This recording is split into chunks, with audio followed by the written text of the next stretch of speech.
नमस्कार विद्यार्थी मित्रांनो, सर्वांचं स्वागत आहे आपल्या MPSC टाइम्स या यूट्यूब चॅनलमध्ये।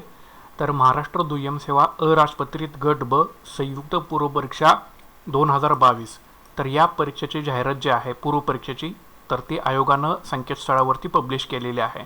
तर एकूण 800 पदांची जाहिरात आहे, म्हणजे PSI STI ASO आणि स्टॅम्प ऑफ इन्स्पेक्टर या पदांसाठी ही पूर्व परीक्षा होईल। कधी होणार आहे? 8 ऑक्टोबरला होणार आहे, म्हणजे टाइम टेबलनुसारच ही परीक्षा जी आहे ती होणार आहे।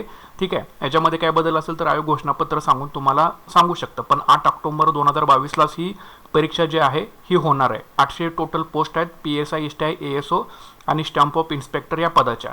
तर बघा, याच्यामध्ये ASO साठी म्हणजे सहाय्यक कक्षा अधिकारीसाठी ज्या आहेत त्या एकूण 42 पदं आहेत।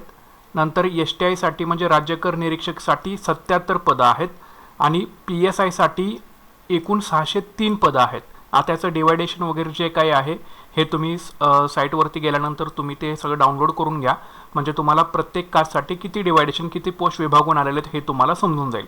त्याच्यानंतर बघा, ही जी नवीन पोस्ट ॲड झालेली आहे आपली दुय्यम निबंधक श्रेणी 1 मुद्रांक निरीक्षक गट ब याची एकूण 78 पदं आहेत। ठीक आहे, तर अतिशय चांगली पद्धतीनं ही ॲड आलेली आहे। एकूण 800 जागा आहेत आणि याच्यामध्ये मेन्सला नंतर जागा वाढू शकतात, पुढं मागं जागा होऊ शकतात त्याच्यामुळं जे आहे STI असेल ASO असेल किंवा दुय्यम निबंधक श्रेणी असेल याच्यामध्ये पुढे मागे जागा हे वाढतात। त्याच्यामुळे नक्कीच तुम्ही चांगल्या पद्धतीने पूर्व परीक्षेचा जो आहे तुम्ही अभ्यास जो आहे हा नक्कीच करायला सुरुवात करा। प्लस याचा जो कोर्स आहे तो सुद्धा आपण आपल्या ॲप्लिकेशनवरती जो आहे हा तुम्हाला उपलब्ध करून देतोय। आता पहिल्यांदा आपलं टार्गेट 1 जे आहे ते चालू आहे।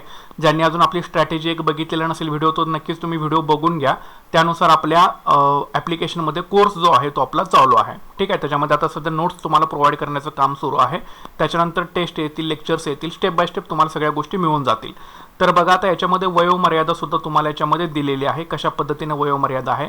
जर तुम्ही ओपनमध्ये असाल तर 38 पर्यंत तुम्हाला STI असेल ASO असेल आणि दुय्यम निबंधक असेल तर याला 38 पर्यंत वयोमर्यादा आहे ओपनसाठी, आणि जर तुम्ही कास्टमध्ये असाल तर 43 आहे। ठीक आहे, आणि फक्त PSI साठी जे आहे ते बघून घ्या। PSIला जर तुम्ही कास्टमध्ये असाल तर तुम्हाला 34 आहे आणि ओपनमध्ये असाल तर तुम्हाला 31 वर्ष जे आहे ते तुमची वयाची पूर्ण व्हायला पाहिजेत। ठीक आहे, अशा पद्धतीने याच्यामध्ये तुम्हाला दिलेलं आहे। आणि हे प्रावीण्यप्राप्त खेळाडूसाठी थोडंसं वेगळं इथं होऊन जातात गोष्टी, तर यासुद्धा तुम्ही बघून घ्यायला हरकत नाही। तर आता शिक्षण वगैरे हे सगळं तुम्हाला गोष्टी माहीतच आहेत। ठीक आहे, तर बघा, याचा जो फॉर्म तुम्हाला सबमिट करायचा आहे तर तो 25 जून 2022 पासून चालू होईल। हा 15 जुलै 2022 पर्यंत तुम्हाला फॉर्म भरण्याची मुदत जी आहे ती दिलेली आहे। ओपनमध्ये असाल तर 394 रुपये परीक्षा फॉर्म आहे, मागासवर्गीयमध्ये असाल तुम्ही तर 294 रुपये हा तुम्हाला परीक्षेची फी जी आहे ती भरावी लागेल। ठीक आहे, तर अशा प्रकारची ही ॲड जी आहे ती आलेली आहे, आयोगाने पब्लिश केलेली आहे। एकूण 800 पदांची टोटल ॲड आहे, तर सर्वांनी नक्कीच फॉर्म भरा आणि चांगल्या पद्धतीने अभ्यास जो आहे तो करायला सुरुवात करा सर्वांनी। आणि ज्यांना कुणाला कंबाईनचा कोर्स एनरोल करायचा असेल त्यांनी ह्या व्हिडिओच्या डिस्क्रिप्शन बॉक्समध्ये तुम्हाला ॲपची लिंक दिलेली आहे, त्याच्यावरती तुम्ही जाऊन किंवा कोर्सची तुम्हाला डायरेक्ट लिंक मिळेल, त्यावरती जाऊन तुम्ही डायरेक्टली प्रवेश जो आहे तो तुम्ही घेऊ शकता। टार्गेट 1 साठी आपलं सध्या आता जो कोर्स आहे तो चालू आहे, तो सर्वांनी नक्कीच त्याच्यामध्ये एनरोल तुम्ही करून घ्या जर तुम्हाला पूर्व परीक्षा क्रॅक करायची असेल तर। ठीक आहे, नसेल तर तुम्ही टार्गेट 1 आपल्या व्हिडिओमध्ये आपण सांगितलेलं आहे ऑलरेडी, त्यानुसार तुम्ही तुमच्या पद्धतीने सुद्धा तुम्ही अभ्यास जो आहे तो तुम्ही चालू ठेवू शकता। ठीक आहे, तर अशा प्रकारची ॲड आहे, सो सर्वांनी नक्कीच भरून घ्या फॉर्म। उद्यापासून याचे फॉर्म चालू होतील, ते 15 जुलैपर्यंत तुम्ही याचे फॉर्म जे आहे ते तुम्ही भरू शकता। 800 पदांची टोटल ही जाहिरात आहे PSI STI ASO आणि स्टॅम्प ऑफ इन्स्पेक्टर या पदासाठी। ओके, सो सर्वांना शुभेच्छा। Thanks for watching guys and all the best.